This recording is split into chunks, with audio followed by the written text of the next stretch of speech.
ગઢડાના માંડવધર ગામે મારામારીની ઘટના બની ઈજાગ્રસ્તોને સારવાર માટે હોસ્પિટલ ખાતે ખસેડવામાં આવ્યા। બોટાદ જિલ્લાના ગઢડા તાલુકાના માંડવધર ગામે નજીવી બાબતે મારામારી સર્જાઈ હોવાનો બનાવ સામે આવ્યો છે, જેમાં ઢોર બહાર કાઢવા જેવી બાબતે ઝઘડો થયો હતો, જેને લઈ લાકડી વડે હુમલો કરવામાં આવ્યો છે। દંપતીને સારવાર અર્થે ગઢડાની રેફરલ હોસ્પિટલ ખાતે ખસેડવામાં આવ્યા હતા, જ્યાં દંપતીને માથાના ભાગે તેમજ હાથના ભાગે લાકડીઓનો માર વાગતા ગંભીર ઈજાઓ પહોંચી હતી।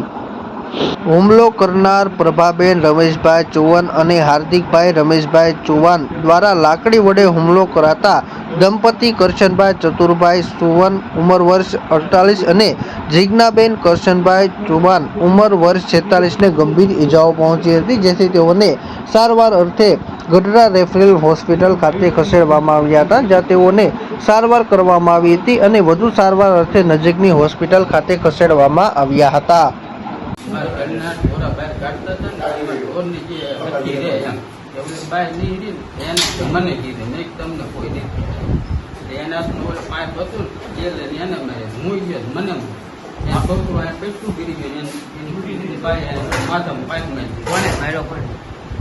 मेरे छोकरा ने पाया कौन से हार्दिक पर रमेशભાઈ ચૌહાણ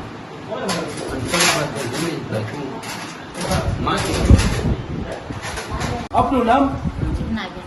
ક્યું ગામ? શું ઘટના બની? હું ગા બાર બાંધતી હતી, મેં કીધું ગા હરકી રે કે મને તું બોલે એમ કરી મને મારવા માંડ્યો। શેના વડે માર્યો તમને? લાકડી મારી મારી એટલે મને મારવા કેટલા જણા મારવા હતા? 2 જણા, છોકરાને બી મારી। અત્યારે તમે ક્યાં આવ્યા છો?